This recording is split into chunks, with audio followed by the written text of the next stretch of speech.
I'll ask you this too, because I think it's something that I think has an easy answer, but I've seen a lot of people, especially on Facebook, asking about it and talking about it. Is there any chance that Kennedy Chandler is back next season? This was like my last topic I wanted to hit on Perfect. the show. I don't think so, because he's playing at an elite level. I mean, just watch us play in that Michigan game, man. He's magic. He's so good when he's playing at the top level, at the top tier of his ability. And being able to go to the NBA where it just becomes your full-time job, it just gives you the chance to just practice all day long and hone in your craft. I mean, there's a reason why guys, when they go to the NBA, you'll see guys who weren't excellent at the college level just shoot up out of no. I think a great example is like a Josh Richardson, to use a Tennessee example. He goes to the NBA and gets a chance to make basketball his full-time job. And the dude just put his nose to the grindstone. He's become a really, really great player and a starter in the NBA. And it can just shoot you up the ladder being able to do that. And that's great. And, college, you have to go to class and you got to do all the, we know how it works. But this NIL stuff is interesting. I don't think that Kennedy Chandler will be subject to this. But I hope during this offseason that we do see some players go with the NIL over the NBA. I so badly want to see that happen. Obviously, it would be unbelievable if Kennedy Chandler ended up being a guy that did that. I want it so badly. Pay this kid, please, please, please, please, please, because make no mistake about it. If he came back, Tennessee will probably be preseason number one. I mean, you will be, look how good this team was, and the only person you would lose is John Fulkerson. I mean, Yeah. unless, again, I guess technically Josiah Jordan-James could jump. I don't see that. Scovey could jump. I don't see that either. But, I mean, you bring him back, you're going to be one of the top teams in America. You got B.J. Edwards coming in to just bolster that backcourt. I mean, good Lord. You will have probably the best backcourt in America. I don't know who Hatfield was playing better at the end of the year and see Huntley more Hatfield minutes. coming into his own. I mean, good Lord. It would be interesting. Like you saw Kennedy Chandler's emotion after that game, just in tears. That was a heartbreaking moment. You saw how much it meant to him. And I wondered two things. I wondered if it was the tournament run coming to an end because he really thought they could win a national championship, or if he'd already made up in his mind that he's going to the NBA and that it's over. Like it was just it hitting him that his Tennessee career was over. I don't know what it was. I think they wouldn't let anybody ask him any questions about it, which I completely understand and respect. If you're a reporter, you got to try. But if you're Rick Barnes, you want to protect your player in that moment, and I get both sides of that. Man, if it's the first part, if it's that he really thought they could make a run, then you get some NIL money. I mean, we're seeing it's going to take millions to keep Kennedy Chandler at Tennessee next year. Like $500,000 isn't going to do it. It's going to take a pretty big deal. So I can put a price on this. So me and some friends were talking about this last night, and unless I did not look this up myself, but a friend of mine, let me make sure exactly what he said, but I believe he said the 30th overall player last year in the draft signed a contract for $1.6 million. Now, does the NBA contracts, are they, we see players all the time in the NBA get drafted in that range. They usually end up, playing the G League or whatever, and they're not, is the salary the same, or is it like, I know in MLB, the salaries change based on whether you're in the NBA or not. I truly do not know. But either way, and I don't want to speak. That's a good base number, though, to go off of. So you say like $2 million, is what? He could go 20th or something, maybe. I mean, he's been 20 to 30 is what I've seen most of. Yeah. So you say $2 million. You offer him $2 million to stay at Tennessee another year. Does that $2 million and the allure of winning a national championship, coming back with pretty much this whole team back, and possibly improving your draft stock to become a lottery pick and get an even bigger payday, is that enough to entice him back? I mean, it could be. I mean, the NIL stuff's a game changer. We haven't really seen how this is going to play out with college basketball players yet. So this offseason is going to be really interesting to see if it does have an impact on college basketball players. I'm fascinated to see, and I hope so badly that it does happen, because my whole philosophy with that has always been go get your money, Oh go to yeah, the yeah, NBA without a and doubt. get I wouldn't paid. blame him. Yes, but now you can get paid at the college level, You and can so it get kind of paid changed. and possibly, like I said, possibly improve your payday in the future. Exactly. So it's all a gamble. Every Yeah. single part of this is a gamble. You can go too early and miss the boat and just end up a lifer G League player. And you could also come back next year, make that money, get injured. I mean, not to speak that into existence, but like Yeah, that it's a it happens. It possibility. absolutely Yeah. happens. And then that throws a whole wrench and everything. That there's risks on both ends. And I I I want everybody to make the decision that is the best for them, but I really want to see that happen where a top level player who's a projected draft pick stays for big money. Because I mean, you definitely can. I think an example of this. I don't know the full history there because I'm not going to act like I'm an Arizona fan, but I believe Matherin at Arizona was basically good enough to go to the NBA last year, and he came back, and there's no way that that kid didn't make himself massive amounts of money. I mean, if you watched that game last night against TCU, he is a monster, and he's actively in this tournament. This kid is making himself money. I mean, he's just racking up dollar bills just with each of these awesome plays that he makes. And Well, if I've always thought that was the better path for a college player. Like I'm with you. I'd get going and making the money. If I was in that same situation, it's tough to wait a year and pass up that payday. I completely understand it. But if you're patient, in a lot of cases, these true freshmen that leave after their first year would have, I mean, greatly increased their paydays if they would have came back for just one more year. I like you said, I know there's risk, but in most instances, you're gonna make more money. Um, I get, like I said, I get it. It's tough to pass up. I don't know that I'd be able to pass it up if you're like, hey, you're gonna be a 30th pick. Of course, we've also seen guys that thought they were gonna be a first round pick slip into the second round and maybe wish they would have come back as well. oh yeah, Um, that's happened a that's lot also. yeah. Yeah, it's a gamble on both ends. What is the rule now on declaring? Can't you go a little bit further and still take your name out of the draft than you were able to?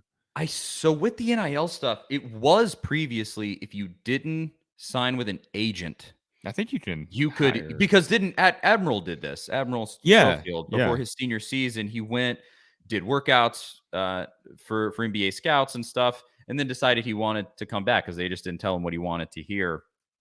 Um, I don't know if it's the exact same. I need to look that up. But there is definitely a way where you can essentially go be evaluated, feel out that entire situation, and then decide if you're gonna come back.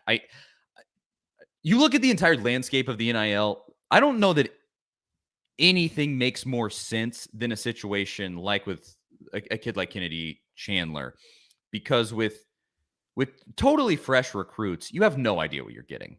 Like Kennedy Chandler coming in last year, he's a 5-star recruit, but you have no idea if he's going to be a great player. And a giant NIL deal is a total risk. If you're going to throw like 7 figures at this guy, it is a huge gamble to just go, here's $1 million. You may totally flame out. You may be awesome. But now you've seen it. Kennedy Chandler's a dude. He's a total dude. He's going to be a great basketball player. He's already a great basketball player. And so, and he has obviously around Knoxville and with Tennessee fans, he has crazy name recognition. He's getting name recognition on a national level. Yeah, John Morant's tweeting about him every time he plays. Exactly. And so you start getting exposure like that. NIL deals make a whole lot more sense for a guy like that, where his profile is Mhm. huge. You know he's going to be a great player. You know he's not, like, you have essentially certifiable proof that he's not going to be a flame out. And I, again, I want to see this happen so badly because I want to see how it turns out. So badly I want to see, because I think it could be awesome. It could be just a complete game changer, because there's really it's an incredible case study. The level of college basketball went down drastically when they allowed guys to leave. Um, early, because you or just skip straight to the NBA. I guess there wasn't really a time where you had to stay a certain amount of time like baseball, because isn't baseball you have to stay 3 years or something. Yeah. But If you go. yeah, and you can choose because most of those guys get drafted. They have like 82 rounds in the MLB draft. Anyway, Which but that would be an interesting thing is like if you well, I'll let you finish and I'll get to this. well, just if you could incentivize these guys to stay longer, because them not staying absolutely drops down the quality of Mhm. college basketball. If you get a guy like Ben Mathurin at Arizona staying, you get a guy like Kennedy Chandler staying. I mean, this guy's going to be a top 5 pick, but like say Jabari Smith stayed another year. I mean, just think about that. You got NBA players playing college basketball, basically. Of course, the level of play is going to be elevated. And so I truly, Oh, as a college basketball junkie, I want to see it. I want to see it so bad, just to see what could happen and what that'll look like. And obviously, in this case, it's very selfish because Tennessee will be an absolute powerhouse if Kennedy Chandler comes back. Make no there mistake about that. They'll be. I think they're going to be one of the best teams in America anyway. But if he comes back, I mean, you're probably considered top 5 minimum. I yeah. think. I've always thought with the NBA draft, I'm the same way. When I was growing up, you watch these great college basketball teams, and most players stayed until they were juniors, like really good players. Like I remember Vince Carter being on highlights in the '90s as a junior. I think well he might have went after his sophomore year, but they used to stay 2 or 3 years and leave early. There was rare that you had a player that was a freshman. Like I think Stephon Marbury was one of the first ones I remember that left after his freshman year. Then you had a handful like Kevin Garnett that would jump straight to the NBA. And I understand the argument for players should be able to do what they want to do. They shouldn't have to be forced to go play a year in college. I mean, you've seen some people try to get her like LaMelo Ball went and played, I think, overseas for a year instead of going to college. I wouldn't mind seeing something like what MLB does, where you come straight out of high school, you enter the draft if you want to, and if you get drafted, 25th, you can elect to go back to college. But if you do, you've got to stay 2 or 3 years like MLB requires. So then you've got this option where you don't force a LeBron James type talent or somebody that's just obviously NBA ready at 18 years old, which is pretty rare. I mean that we before they changed the rules, a lot of these guys were jumping straight to the NBA and we never heard from them again. But that would allow some of those players that don't necessarily need to be playing in college where they're NBA ready to go ahead and do that. And if a team wants to take them with a top 10 pick and that guy wants to sign, that's all good and well. But if it's a little risky, you don't want to take that player that high, then okay, go back to college, but you got to stay 2 or 3 years. Like that's the drawback to pulling your name out of the draft. I mean, that maybe would be one option. I'm the same way. I wish more players did stay, but I also understand them wanting to get their money. That makes too much sense, Zach. We can't have that around here. The NCAA can't do something like that. That's It'd be good it's for too them logical. though. It's really the NBA having to work with the NCAA that would have to make something happen, and I don't have a lot of faith in that happening. No, I I am as with most things, as we've established. I'm cynical on that whole thing because there's just never going to be a day where the NCAA does what's truly right for players. It's not ever going to happen, and it would require them and the NBA to symbiotically do that, and And that's just if not they do what's right, it's not in good faith. Usually, it's probably just never. something that they were forced to do or perception, just like the NIL stuff. Yeah, Much as they fought it, and they're still fighting it because they're still trying to come down on some of the stuff that's happening where they don't want schools directly involved and they're kind of I mean, I get it, but of course these schools are directly involved. They're going to want to know who they're signing. You can't pay a player and the school haven't like be forced to take their commitment or their signature. So it's nonsense, but they want to have control. don't we all? But that is a great conversation. I hope so badly that it happens. If not with Kennedy, with just somebody, because I want it. It's just like a great experiment. I want to see how that turns out because I think it could be really great for both parties. I Yeah. genuinely do. Chandler would And be one of the rare. I mean, he'd be more popular than Hendon Hooker or any oh Tennessee football player. yeah, right now, just because the basketball team is so much better, playing in a, they're a championship team. I mean, that's the bottom line. When's the last time Tennessee football won a championship? 98, Yeah. unfortunately. So that's he would be. I mean, he's that guy. I went to some Tennessee merch stores after this champion just to look at what everybody had. And there's Kennedy merch with his face on it everywhere in all of those places already. And he's just that guy. He would be incredibly marketable. So I would love to see that happen. But personally, I interpret what happened at the end of that game as he's already made up his mind, and it's the end, and he was sad that's how it was gonna end. That's how I interpret it. Again, I'm projecting that onto him. Maybe he does. Maybe it affects him so deeply that he decides to come back. That's kind of like with Fulkerson last year, right? He didn't want that to be the way that he went out and utilized that 93rd year that he was able to get somehow. And To be fair, Fulkerson wasn't staring down a multi-million-dollar payday either. That's true. He's gonna have to do a real job if he leaves. Yeah, he'll be all right though. Yeah, he's got plenty.